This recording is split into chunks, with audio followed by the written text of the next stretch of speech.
Okay, so we continue with Modeh. Yes? Mm-hmm. How was your Modeh this morning? It was a little hurried because I overslept.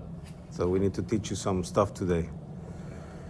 Now, the next part I had prepared for Modeh is very similar to something we did maybe a couple of months ago regarding the bracha of Moedim. Mm-hmm. And in fact, when we talk about the bracha of Moedim, we mentioned Modeh. It's the same word. Modim and Modeh, being thankful, is the same word.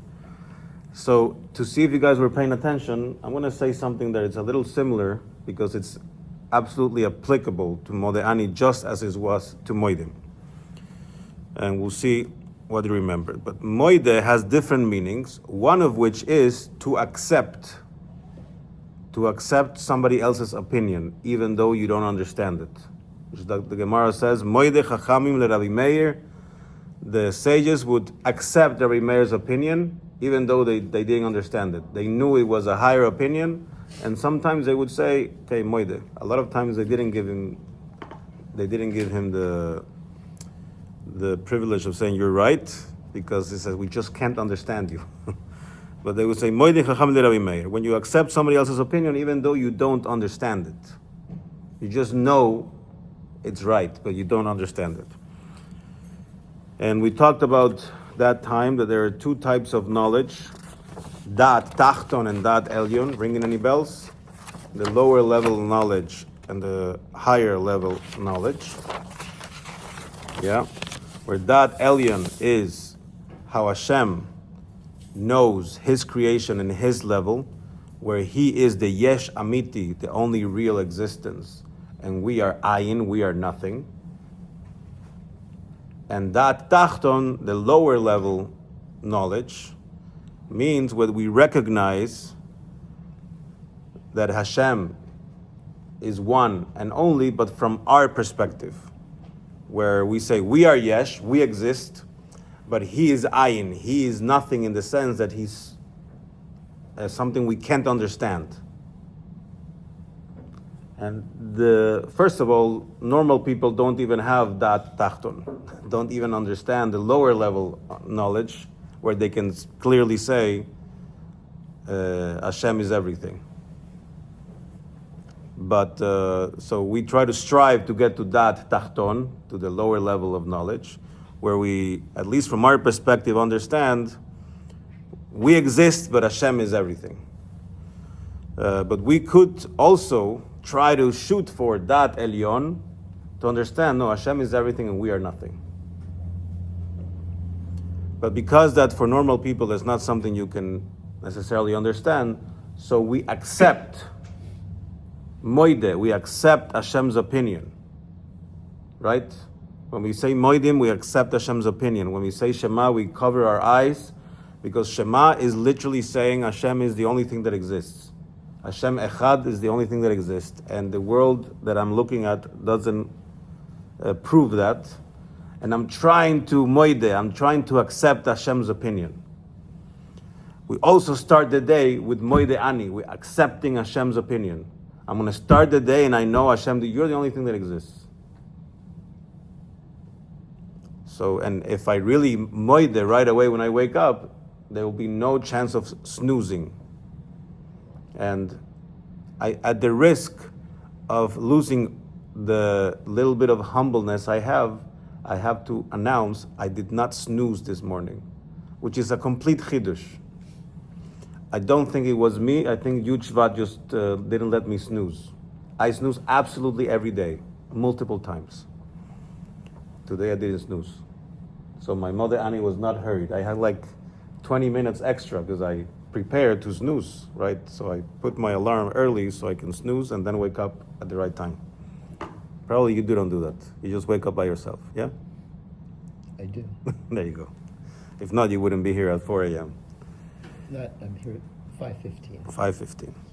Wow. Well, I woke up today at 5:10, before you were here. That's like a chidush. Anyways, so Moedim is also connected to this. Also the first, right after Kaddish, when we start Shacharit, we say, Hoidu Lashem Kiru Bishmoi. Hoidu, it's the same. We are accepting Why are we accepting all the time? Because it's very hard to accept. It's very hard to accept that everything is Hashem and everything else is nothing. But if you're able to connect to that way of thinking, you won't do anything wrong. Why am I going to do something wrong if Hashem is the only thing that exists? Oh, but this looks so enticing. Really? This looks enticing? You're going to lose your connection to Hashem to watch a movie or to follow Twitter? Or, it wasn't my fault. I was scrolling on Twitter and the lady was there. And she decided not to be wearing as much clothes as usual. Like the Tanya says, if you have problem with ladies, just think about them going to the bathroom. That's what it says in the Tanya. Now again, there might be people who like that, but normal people are not excited about that. I remember friends of mine when we were younger said, no, women don't go to the bathroom. Chas v'shalom. Anyways. So moide, we have to moide because it's hard. Okay, so again, we could talk more about this, but we did a whole class on moide, on this part. So hopefully... The translation is very peculiar, let's put it that way. Peculiar. Yes. Okay. It doesn't say in agreement, not here and not Because here. we're they can't put everything in the translation. If not, you won't with the understand. Hebrew. I think moide is not I offer thanks. The normal again, moide is also means thanks. It has different meanings. We talked about this back in that class. That it refers more to All the meanings are there. It's as we said before. We are thanking Hashem for giving us back our neshama, and we have to do it right away, because before we have pleasure from the world, we have to thank Hashem. It's both of them at the same time. When we say Shivim Panim La Torah, there are 70 ways to look at the Torah. It's not that my way is right, but I'm going to be nice to you and say, oh, there's 70 ways. No, there are 70 ways. Because if you look at this book, and I tell you, describe it, you're going to say, well, it's blue, but it has like a little patch there, not so blue. And it says, no, I see letters. I see it says Teilat Hashem, and it says, I will describe it differently. But you're looking at another face of the object, and you will still look at this face. So imagine if this object, instead of having 6, 8 faces, it has 70.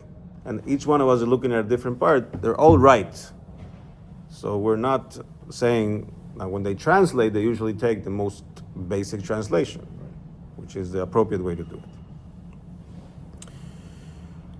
Okay.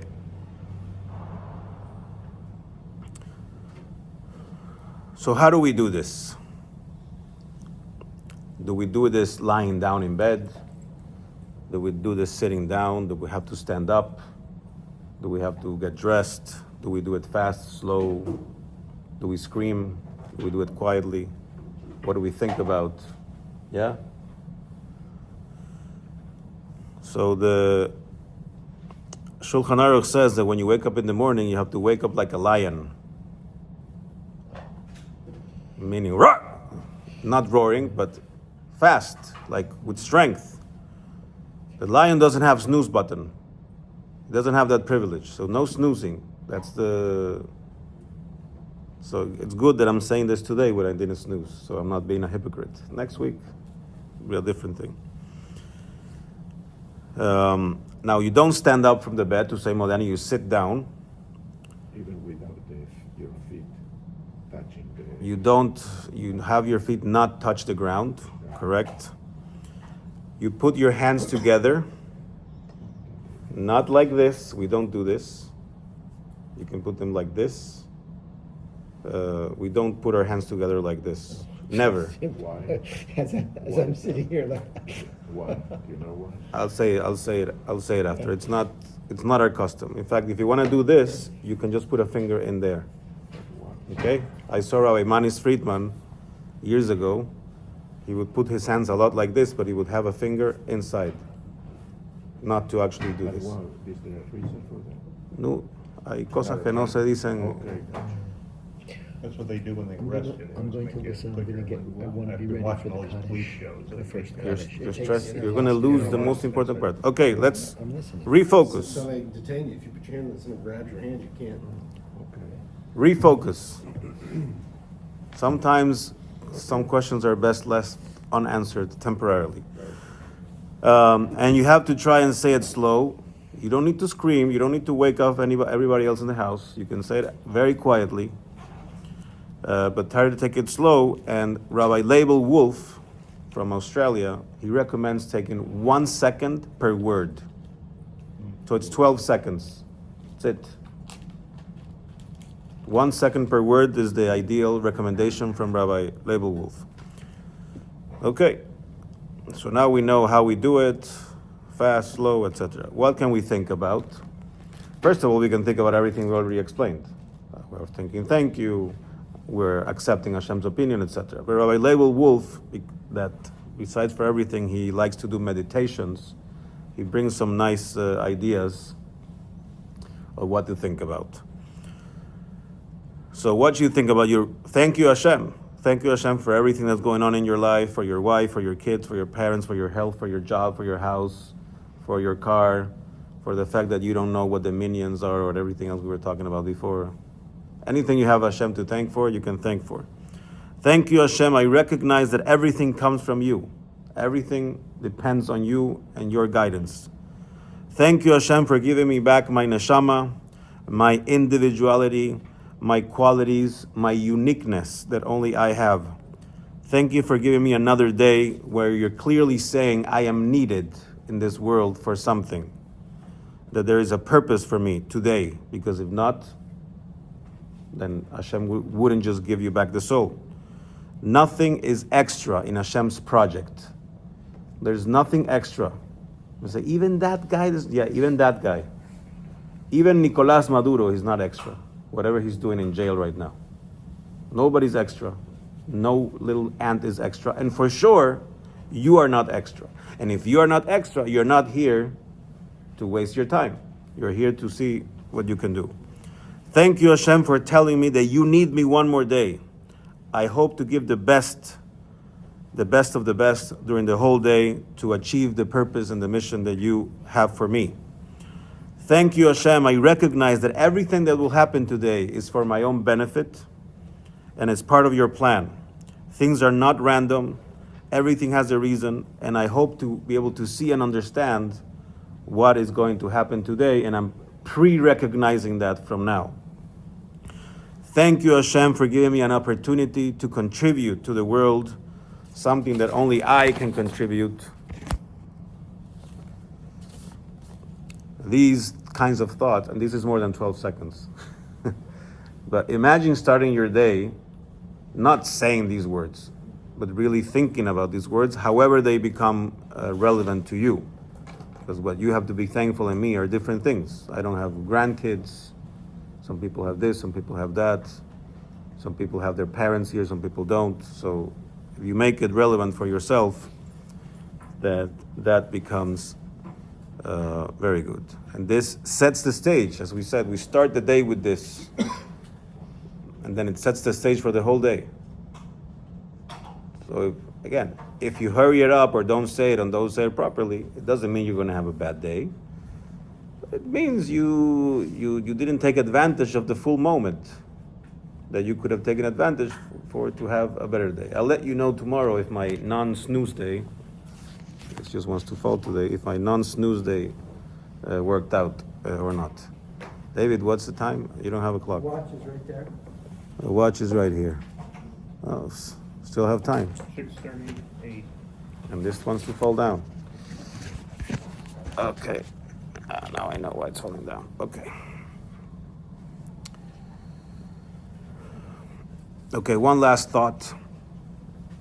We are called the Jewish people. In Hebrew, we're called Yehudim, which comes from the tribe of Yehuda, which comes from the word to give thanks, modeh. It's the same word. We are not called Bnei Binyamin, Bnei Reuben, Bnei Shimon. We're called Yehudim. So by nature, we are, I guess, thankful people, because why was Yehuda called that? Because Leah said, "Thank you, Hashem. Now that I have 4 kids, and I have at least my whole amount of kids that I had to have for the 12 tribes, dude, Yaakov has to love me now, right? So this is the name that's stuck with us, because it is our nature to be Yehudim, to be thankful, or to be whatever modeh means, to be able to do this, to be able to accept Hashem's opinion, to be able to thank and be thankful and thank Hashem and be grateful for everything He gives us, for all the opportunities, for all the challenges. Without challenges, it would be boring. Yeah? And given that this is the first word we say in the morning, again, it's setting up the day for us being proper Yehudim. A Jew is a Jew. You don't stop being Jewish if you're not thankful or don't say Modeh. But if you want to take full advantage of what you have, you start your day with Modeh, accepting Hashem's perspective, accepting that Hashem is everything and we are nothing, and recognizing that we clearly have a purpose, not in the world. That's, yes, we have a purpose in the world, but we have a purpose in the world today. Not, I know I have a purpose because I have something to do important in a week from today. That's true, but you have something to do today. Yehudim, good Yontif.